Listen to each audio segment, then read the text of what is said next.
Después de conseguir 20 ediciones con menudas historias de la historia, llega su continuación titulada Se armó la de San Quintín.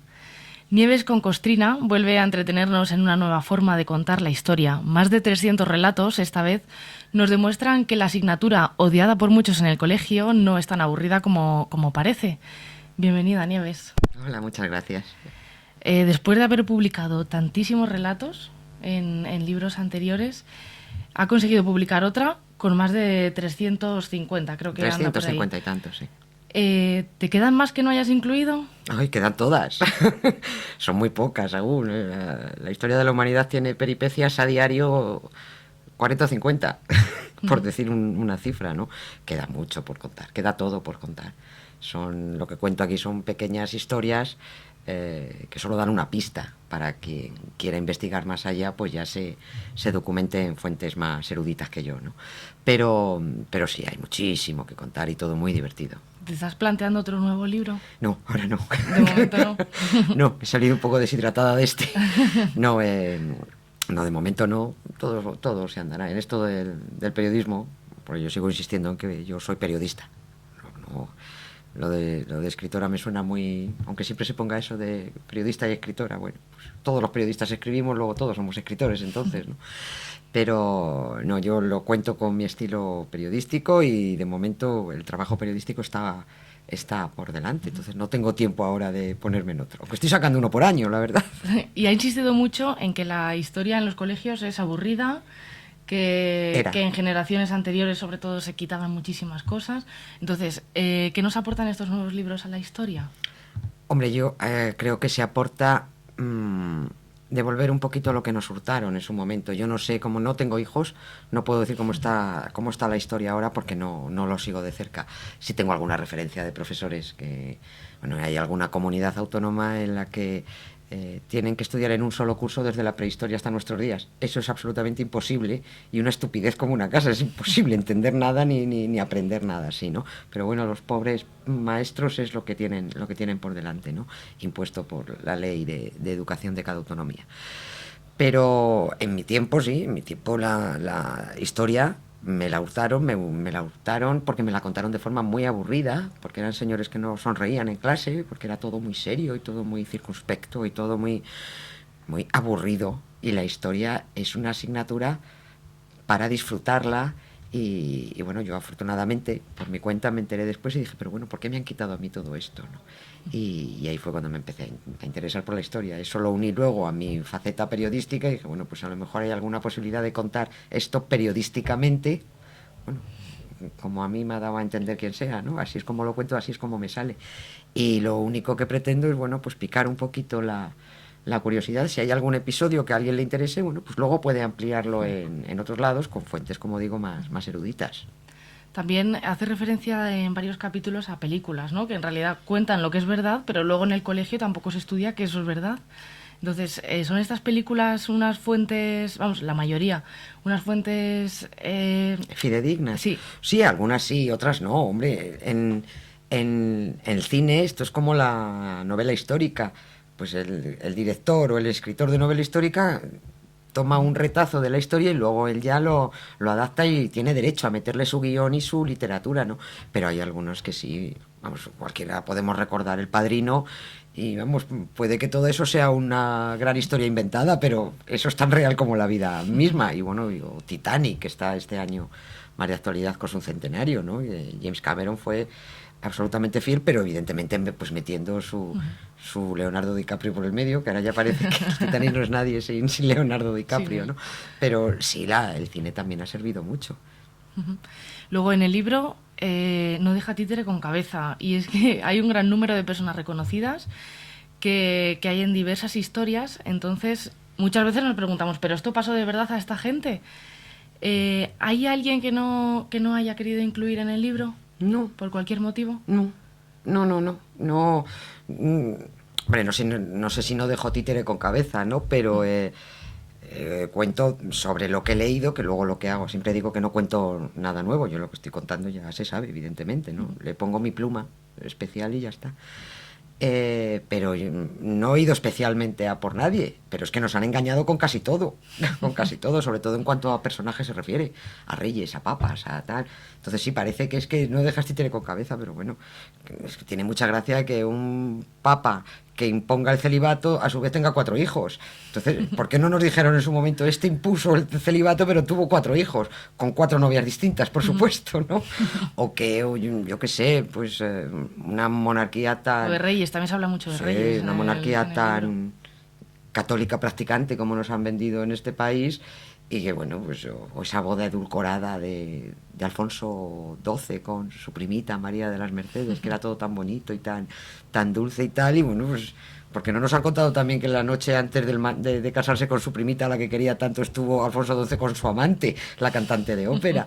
Entonces, pues claro, eso es mentir, ¿no? Nos lo han hurtado porque eso no interesaba, porque ahí se te cae el personaje. Son personajes repletos de dobles morales y muy traicioneros en ese aspecto. Luego también la mayoría de las historias son bastante antiguas, o por lo menos de hace algunos años.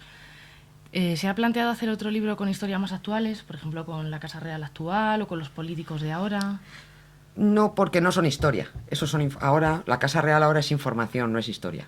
Eso es información y por lo que a mí me respecta me interesa periodísticamente como información de hoy. Todavía no han pasado la historia, pero pasarán.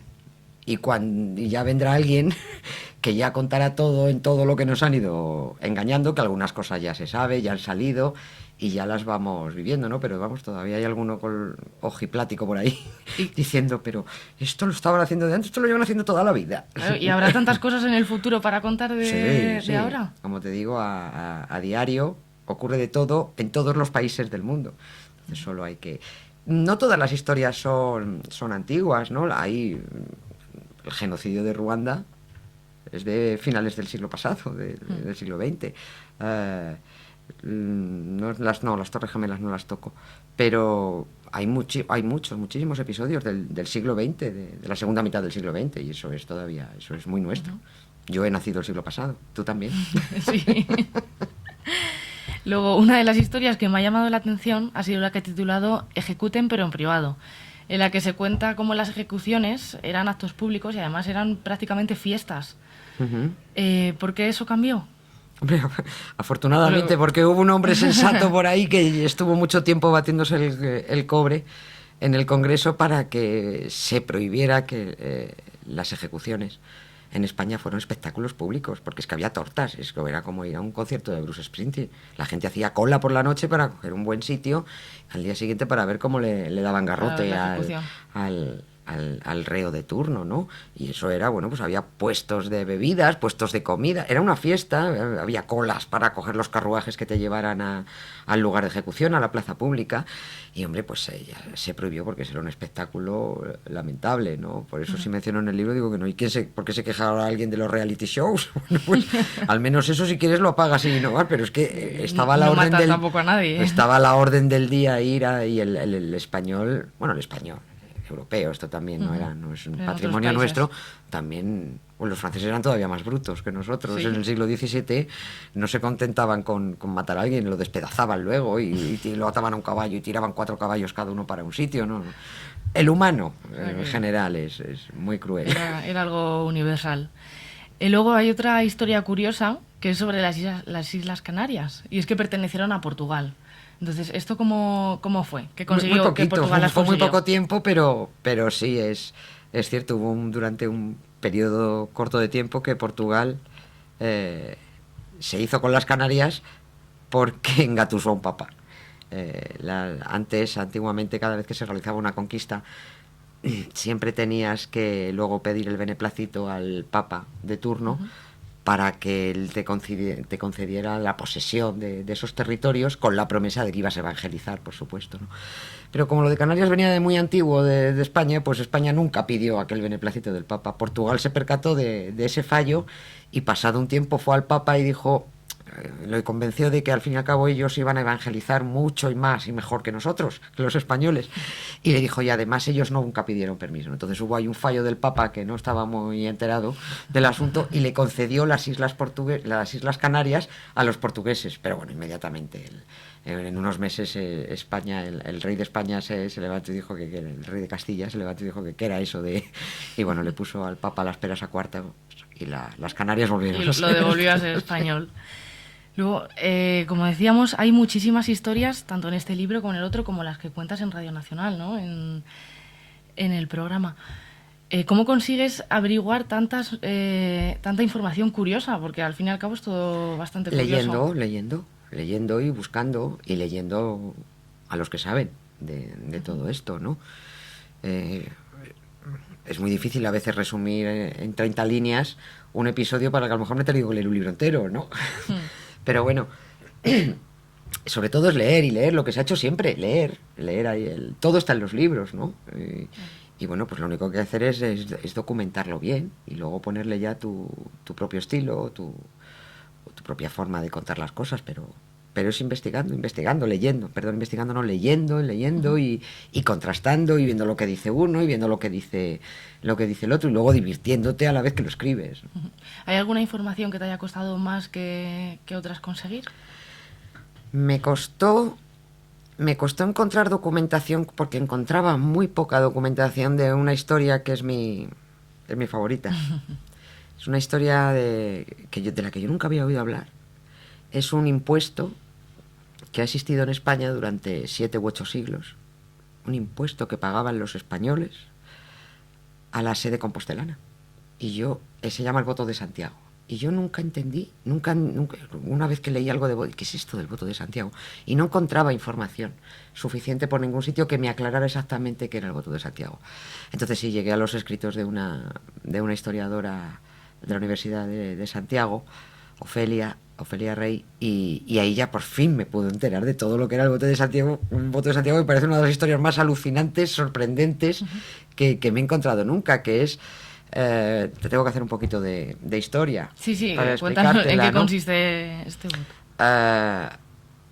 Todos hemos oído hablar alguna vez de la batalla de Clavijo, que es una batalla mítica, una de las muchas batallas en la que cristianos se pegaron con musulmanes. Los musulmanes se fueron comiendo España y bueno, pues en Clavijo, que se conoce así la batalla de Clavijo, una batalla que no está documentada ni está confirmada que se produjera.